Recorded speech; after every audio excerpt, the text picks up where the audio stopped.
Kita lanjutkan ceritanya ya, dan jangan lupa like, comment, and subscribe. Bab 4 First Time 6 tahun lalu. Reinhard ada pertemuan dengan klien dari negeri kanguru untuk proyek baru mereka di sebuah hotel bintang 5. Pertemuan itu berjalan dengan lancar, proyek bernilai puluhan triliun berhasil Reinhard dapatkan dan akan mulai berjalan bulan berikutnya. Tidak lama setelah kliennya pergi, Reinhard berniat kembali ke kamar hotelnya untuk istirahat sejenak, sebelum menghadiri pertemuan lagi dengan kliennya yang lain. Tapi seorang pelayan yang ceroboh menubruknya, hingga minuman yang wanita itu bawa membasahi setelan jas mahal Reinhard. Maafkan saya, Tuan, saya tidak sengaja, ucap pelayan itu sambil mencoba membersihkan jas Reinhard dengan tangannya, tapi asisten Reinhard yang bernama Marco segera menahan tangan pelayan itu. Pergilah, saya bisa mengurusnya. Serunya dengan suara berat, sementara Reinhard hanya memberikan tatapan dinginnya pada pelayan itu. Sekali lagi maafkan kecerobohan saya, Tuan, ucap pelayan itu lagi sambil berkali-kali membungkuk di depan Reinhard. Dan dengan tangannya yang berkuasa, Reinhard meminta wanita itu pergi, tanpa sepatah kata pun yang keluar dari mulut pria itu. Sebaiknya Anda segera mengganti pakaian Anda, Tuan. Kurang dari setengah jam lagi CEOX Group akan segera datang, saran Marco setelah pelayan itu pergi.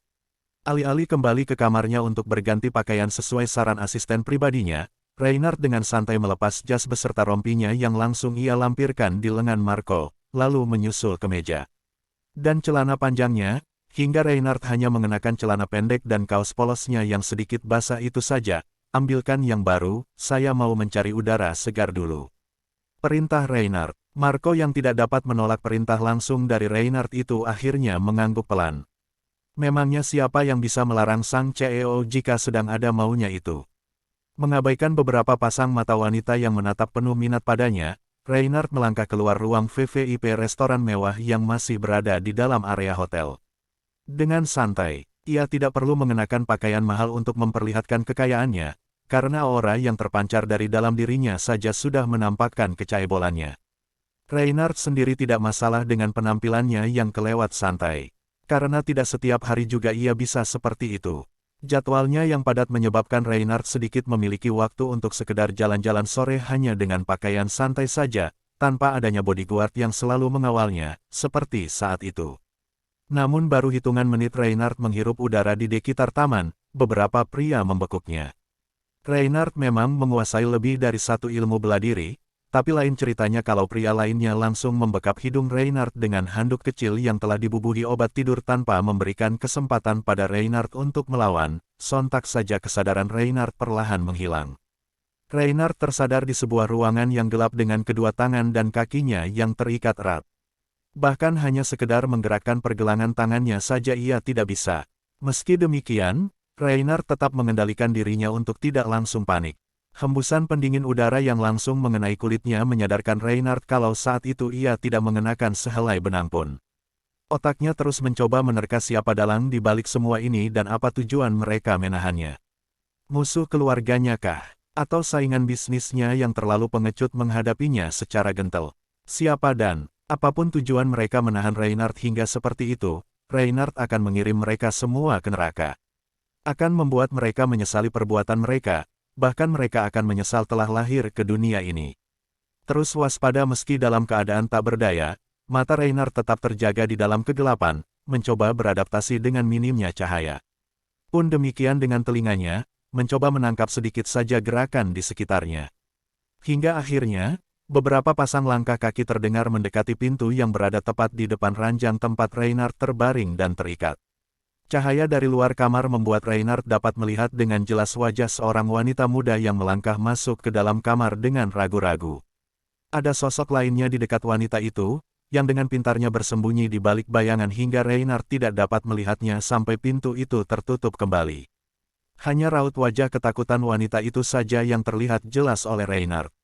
Juga ancaman dari seorang pria pada wanita itu yang membuatnya langsung mendekati Reinhard, dan langsung menanggalkan pakaiannya sebelum mulai menyentuh Reinhard dengan gerakan kaku.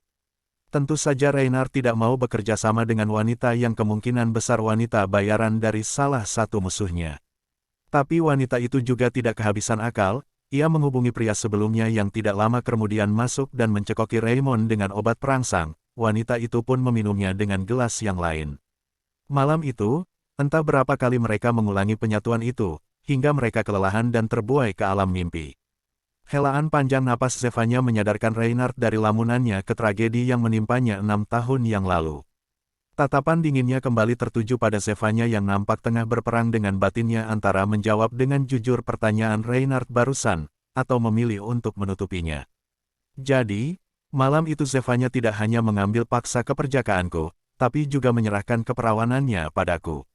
Untuk tujuan apa Zevanya melakukan itu? Berkali-kali pertanyaan itu terus berulang di benak Reinhard selama 6 tahun ini. Kamu ragu memberikan jawaban dari pertanyaan yang saya ajukan barusan. Ulang Reinhard mulai terdengar tidak sabar. Ada, jawab Zevanya ragu-ragu. Akhirnya Reinhard akan segera mendapatkan jawaban atas pertanyaan yang mengusiknya selama 6 tahun ini. Lah bersandar santai di kursinya sambil terus menatap lekat-lekat mata Zevanya, juga mulai merencanakan balasan untuk wanita itu. Apa? Zevanya sangat membutuhkan pekerjaan di perusahaan multinasional itu. Entah apapun posisi yang akan ia dapatkan nantinya, salarinya tetap akan jauh lebih tinggi jika dibandingkan dengan pekerjaan sebelumnya, setidaknya itulah yang dijanjikan bagian HRD saat wawancara minggu lalu. Lah sangat membutuhkan biaya yang tidak sedikit untuk memenuhi kebutuhan Abercio, juga membayar biaya perawatan papanya. Jika ia berhasil menjadi bagian dari Star Group, perekonomiannya akan sedikit terbantu. Tapi, Zevanya tidak mungkin membuka aibnya sendiri, yang bisa saja malah menjerumuskan Zevanya ke dalam penjara dan ia akan berkakhir di sana. Menjadi penyebab hilangnya nyawa suaminya, juga menjadi bagian dari penculikan yang dilakukan Ramon, di malam Vale meninggal, hukuman minimal untuknya pasti penjara seumur hidup. Demi Abercio, Zevanya harus tetap menyimpan rapat-rapat rahasia terkelam di dalam hidupnya itu. Cukup ia dan keluarganya sajalah yang mengetahuinya. Tidak peduli jika ketidakjujurannya itu akan membuat Zevanya kehilangan kesempatan menjadi salah satu karyawan Star Group. Jadi, ia pun memberikan jawaban yang teraman untuknya. Kesalahan terbesar saya adalah tidak dapat membuat papa saya bangga. Saya cenderung mengecewakannya. Zevanya tidak berbohong dalam hal ini. Papanya juga termasuk orang juga kan. Dan ya, ia memang belum bisa membuat papanya bangga. Mungkin karena itulah papanya masih merasa lebih nyaman berada di bawah alam sadarnya, masih belum mau bangun dari komanya. Itu keluargamu. Maksud pertanyaan saya barusan, apa kesalahan terbesar yang pernah kamu lakukan pada orang lain di luar keluargamu? Zevanya kembali memutar otaknya untuk mencari jawaban yang dapat memuaskan Reinhard. Jawaban yang harus terdengar masuk akal, karena jelas terlihat kulkas 4 pintu itu tidak akan mudah dibohongi. Terlalu percaya pada orang lain, yang akhirnya membuat hidup saya dan keluarga saya berantakan, aku Zevanya. Semoga saja kali ini Reinhard puas dengan jawabannya. Karena itulah salah satu alasan papanya masih terbaring di rumah sakit hingga sekarang ini. Begitu ya. Zevanya mulai merasa gelisah, karena tatapan Reinhard tidak pernah teralihkan sama sekali darinya. Ada sesuatu di dalam diri pria itu yang membuat Zevanya takut, meski ia tidak tahu apa tepatnya. Mungkin saja karena warna mata itu sama dengan warna mata Vale, hingga Zevanya kembali teringat dosanya pada mendiang suaminya itu. Saya serius dengan ucapan saya, Tuan Reinhard. Suara Zevanya terdengar sedikit gugup saat menegaskannya, karena saat itu insting Zevanya memerintahnya untuk segera pergi menjauh dari Reinhard, dan membatalkan niatnya menjadi bagian dari perusahaan pria itu. Yang meragukan ucapanmu siapa? Apa saya menyiratkan kalau saya tidak percaya padamu? Maafkan atas ketidaksopanan saya, Tuan Reinhard.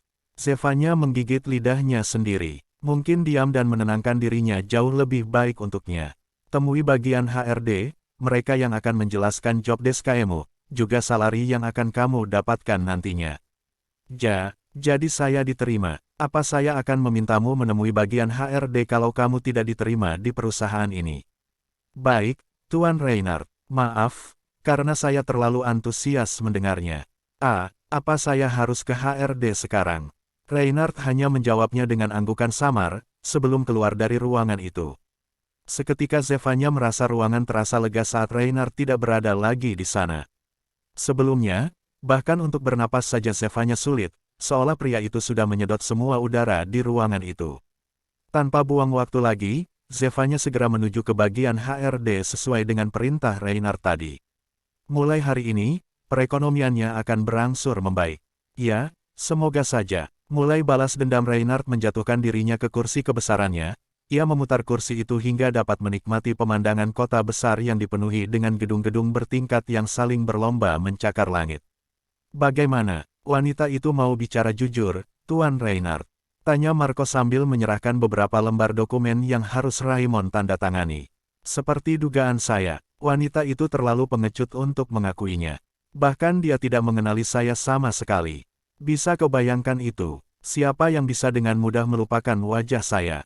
Tidak ada sebelumnya, jawab Reinhardt dengan dongkol. Sepanjang pertemuannya dengan Zevanya tadi, berkali-kali Reinhardt harus menahan dirinya untuk tidak mencekik leher jenjang wanita itu.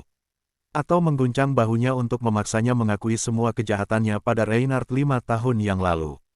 Tapi, kalau Reinhardt memberitahunya lebih awal, rencana balas dendamnya pastinya tidak akan berjalan sesuai dengan rencananya.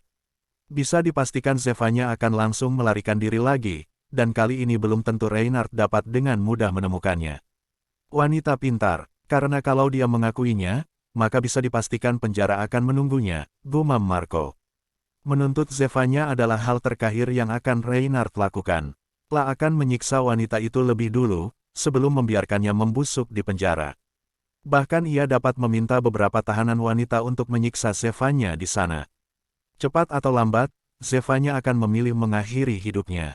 Reinhardt tidak akan memberikan wanita itu pilihan lain, seperti wanita itu tidak memberinya pilihan untuk menolak penyatuan mereka 6 tahun lalu. Reinhardt akan memaksakan semua penderitaan pada Zevanya, seperti wanita itu memaksa Reinhardt menyerahkan keperjakaannya padanya. Membayangkan akan semenderita apa Zevanya nantinya, membuat sudut bibir Reinhardt membentuk senyuman sinis. Bagaimana dengan kakak laki-laki wanita itu? Masih berusaha bekerja sama dengan Star Group? Iya, setelah kita menolak proposalnya tempo hari, perwakilan perusahaannya kembali mengirim proposal lainnya. Kakak dan adiknya hidup berkecukupan, kenapa Zevanya malah sibuk menghidupi dirinya sendiri? Kau harus segera mencari tahunya, Marco. Berikan padaku profil seluruh anggota keluarganya. Perintah tegas Reinhardt. Baik, Tuan. Mengenai penempatan Zevanya, di lantai berapa wanita itu akan bekerja? Di lantai ini. Apa Anda yakin? Anda begitu membencinya? Apa tidak masalah jika Anda melihatnya setiap saat? Justru karena saya ingin memulai pembalasan dendam saya, maka saya harus menempatkan wanita itu langsung. Di bawah pengawasan saya akan menikmati setiap detik kesengsaraan wanita sialan itu. Ah ya, saya mengerti. Lalu, di ruangan mana dia akan ditempatkan? Mungkin di pantry dan toilet. Maksud Anda, wanita itu akan bekerja sebagai cleaning service. Tepat seperti itu, pastikan tidak ada waktu istirahat untuknya. Dan jangan biarkan wanita itu santai, terus berikan pekerjaan untuknya. Tegas Reinhardt. Baik, Tuan. Zevanya, nerakamu akan dimulai hari ini. Sementara itu di bagian HRD, cleaning service, tanya Zevanya dengan nada tidak percaya. Meski hanya memiliki ijazah strata 1, tapi Zevanya lulus dengan nilai IPK yang sempurna. Ia mendapatkan predikat summa cum laude di salah satu universitas bergengsi di kota besar itu. Dan posisi yang Star Group tawarkan padanya hanyalah sebagai cleaning service. Yang benar saja, ya, cleaning service. Kamu bisa baca surat kontrak ini sebagai pertimbanganmu untuk mengambil keputusan nanti. Salah satu staf recruitment itu memutar surat kontrak menghadap Zevanya. Dan Zevanya pun mulai membacanya. Isinya nyaris sama dengan surat kontrak kerja lainnya, hanya saja saat membaca bagian salari, kedua matanya nyaris saja melompat keluar, 20 juta. Tanyanya dengan nada tidak percaya. Berkali-kali ia mengerjapkan matanya untuk menghitung ulang setiap nol di belakang angka 2 itu. Kalau memang sebesar itu nominal yang akan ia terima, maka gajinya jauh lebih besar dari yang Zevanya dapatkan di perusahaan sebelumnya, padahal posisinya saat itu sebagai supervisor. Kalau Anda setuju, sebesar itulah pendapatan yang akan Anda terima. Tentunya dengan total jam kerja yang jauh berbeda dengan cleaning service biasanya. Jam kerjamu tergantung CEO kita, kalau Tuan Reinhardt bekerja lembur, maka kamu pun akan lembur juga. Dengan kata lain, kamu cleaning service yang ditempatkan secara khusus di lantai ruangan Tuan Reinhardt berada, dan khusus melayani beliau, jelas staf itu. Bodoh kalau Zevanya menolak tawaran menggiurkan itu. Lagi pula, seberat apapun pekerjaan cleaning service, pastinya tidak akan jauh berbeda dengan yang Zevanya kerjakan di rumahnya setiap harinya. Jadi, Tanpa membaca lagi kelanjutannya, Zevanya langsung mengambil ballpoint yang tergeletak di atas meja dan langsung membubuhkan tanda tangan di atas namanya. Membalik kembali surat kontrak itu ke staf recruitment di depannya. Kalau begitu, tugas saya sudah selesai. Kamu bisa mulai bekerja besok. Dan pastikan kamu masuk sebelum jam 7 pagi. Jika kamu harus masuk lebih awal lagi, kami akan menginformasikan segera padamu. Harap ponselmu selalu dalam posisi standby. Baik, Bu. Saya janji akan bekerja dengan sangat baik, sebagai bentuk terima kasih saya karena sudah diberi kesempatan menjadi bagian dari Star Group. Ya, sudah seharusnya seperti itu. Petik 2, Bab 6 Kesalahan pertama, 30 menit sebelum jam 7, Zevanya sudah sampai di Star Group. Langsung menuju lantai teratas gedung itu tempat ruang kerja Reinhardt berada, sesuai dengan arahan staf recruitment kemarin. Tidak tahu harus memulai dari mana, Zevanya memutuskan membersihkan ruang kerja Reinhardt lebih dulu. Ia cukup terpana melihat betapa besar dan mewahnya ruangan itu, hingga ia merasa kerdil saat memasukinya, atau merasa tertelan di ruangan yang super luas itu. Tidak berselang lama, Reinhardt masuk bersama dengan Marco, asisten pribadi yang tidak kalah cakapnya dengan Reinhardt. Langkah kedua pria itu terhenti saat melihat Zevanya yang sudah ada lebih dulu di ruang kerja Reinhardt sebelum mereka. Tatapan mengeritik Reinhardt dan Marco pun tertuju padanya. Tidak adakah yang memberitahumu mengenai peraturan di perusahaan, kalau tidak ada satupun karyawan yang diperkenankan masuk ke ruangan ini tanpa adanya Tuan Reinhardt di dalamnya? Marco yang menegurnya lebih dulu. Sementara si kulkas 4 pintu hanya menatap Zevanya dengan sorot mata dinginnya. Maaf atas ketidaktahuan saya, Pak Marco. Anda benar, tidak ada yang memberitahu saya mengenai larangan itu, ucap Zevanya sambil berkali-kali membungkuk.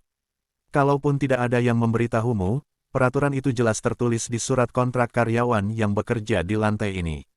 Apa kau juga tidak membacanya?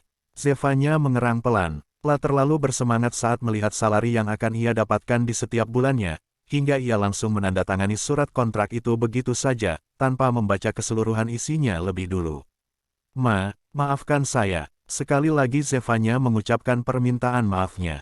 Baru sekali melakukan kesalahan, mereka tidak mungkin langsung memecatnya kan? Summa cum laude katamu. Saya sungguh meragukannya. Ucapan bernada dingin itu berasal dari mulut Reinhardt yang ditujukan pada Marco.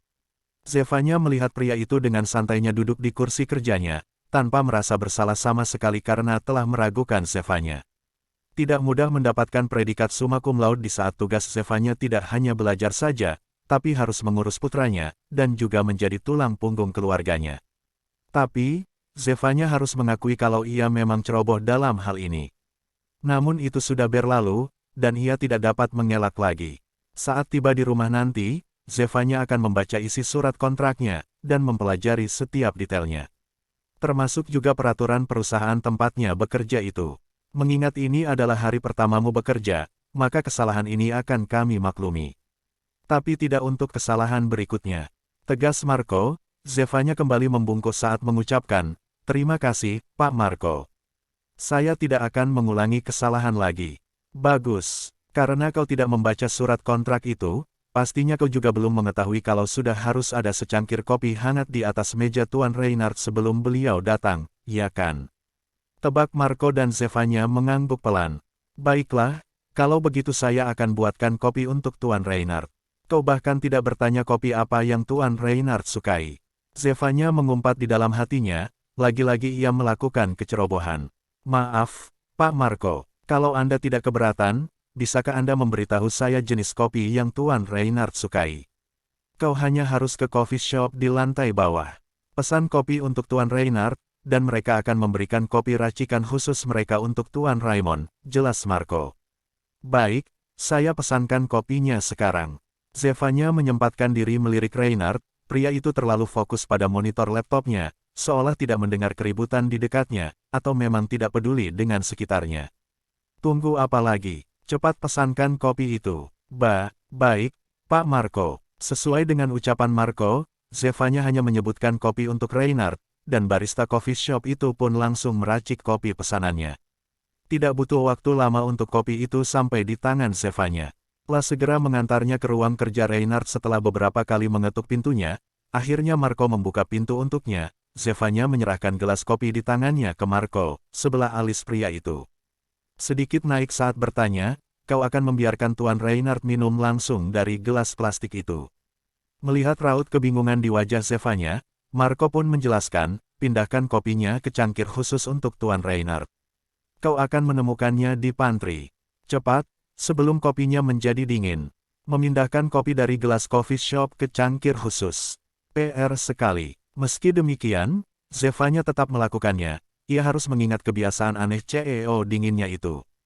Terlebih lagi Marco telah menegaskan untuk tidak ada maaf untuk kali kedua kesalahannya. Pantry yang Marco maksud berada di ujung lorong. Dan saat Zevanya membuka salah satu rak kabinetnya, matanya langsung tertuju pada beberapa cangkir porselen, yang Zevanya yakin cangkir mahal itu pasti dibuat khusus untuk Reinhardt. Aroma kopi menyeruak masuk ke lubang hidung Zevanya saat ia menuangnya ke cangkir porselen itu. Rongga mulut Zevanya seketika dipenuhi dengan liurnya hanya karena menghirup aromanya saja. Saat Zevanya kembali ke ruang kerja Reinhardt, Marco memintanya untuk meletakkan sendiri kopi itu di meja Reinhardt, yang bahkan tanpa melihat cangkir kopi itu langsung melayangkan protesnya, suhunya tidak sesuai. Ganti yang baru, kedua mata Zevanya mengerjap bingung. Telah melirik Reinhardt dan Marco secara bergantian, berharap salah satu dari mereka memberinya penjelasan. Namun alih-alih menjelaskan langsung, Marco malah memasukkan digital food thermometer ke cangkir kopi Reinhardt, suhunya sudah di bawah 50 derajat. Tuan Reinhardt hanya mau minum kopi dengan suhu di atas itu, jelas Marco. Sudah pasti suhunya akan turun saat saya membawanya dari lantai dasar ke lantai tertinggi, Pak. Belum lagi antrian saat masuk lift. Semua butuh waktu yang tidak sebentar. Zevanya tersentak kaget dan mundur selangkah saat tiba-tiba Reinhardt menggebrak meja dengan kedua tangannya. Tatapan pria itu begitu tajam dan menusuk saat menatap Zevanya, seolah dapat membunuh Zevanya. Hanya dengan menatapnya saja, apa saya mempekerjakanmu untuk protes? Lakukan apa yang seharusnya kamu lakukan. Pelajari apa yang seharusnya kamu pelajari. Geramnya sebelum melangkah keluar ruangan. Zevanya masih terpaku di tempatnya. Telah terlalu takut bahkan hanya untuk menarik napasnya. Reinhardt terlihat begitu menakutkan, jauh lebih menakutkan dari melihat kemarahan Ramon, kakak tirinya. Dengar, jangan lakukan kesalahan yang sama. Tuan Reinhardt sangat membenci siapapun yang tidak becus dalam bekerja. Saya akan memberikan catatan apa saja yang Tuan Reinhardt sukai dan apa yang tidak.